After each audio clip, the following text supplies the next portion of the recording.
واحدة طلعت على الفيس بتعرض عيالها للبيع. عندها 4 أطفال جمال جدا وبتعرضهم للبيع.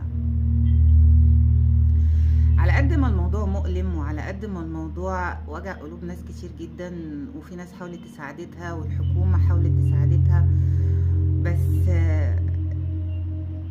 اصحوا.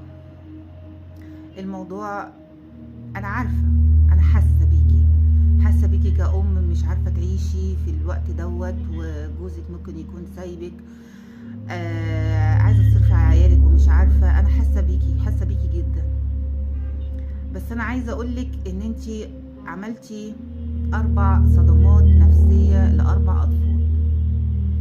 كل واحد من أطفالك خد اللي انتي قلتيه بتفكيره هو وبمشاعره هو وصنفه، وهيعيش بيه طول حياته، وممكن يعمل معاه اضطراب نفسي او اضطراب شخصية، وممكن يوصل لاضطراب ذهاني كمان. انا عارفة وحاسة بيكي وحاسة ان انتي عايزة حل، بس انتي مرضتي 4 ارواح لسه طالعة للدنيا جديد. بنوتة جميلة في الاول قعدت تعيط قوي، خافت ان فعلا مامتها تسيبها وتروح لناس تانية ما تعرفهمش تتباع. عملتي مخطط حرمان، مخطط فقد. البنت هتفضل طول عمرها عايشة وحاسة ان انتي هتروحي منها. عملتي اضطراب نفسي صغير.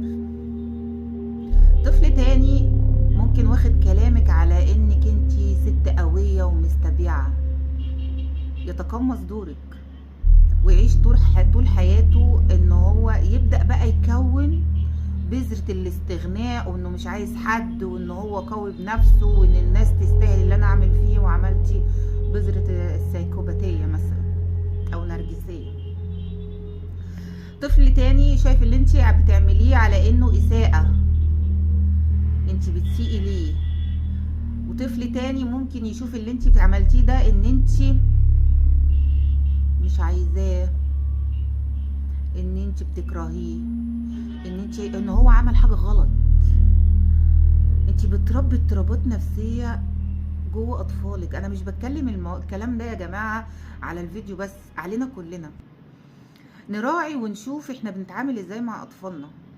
ايه العقد وايه المخططات اللي احنا بنبنيها جواهم وهم صغيرين. كل دي امراض نفسية. احنا كتير قوي بنستهان بالامراض النفسية ونقول ايه ده، ايه المرض النفسي ده، انتوا بتدلعوا. وكتير بنشوفها في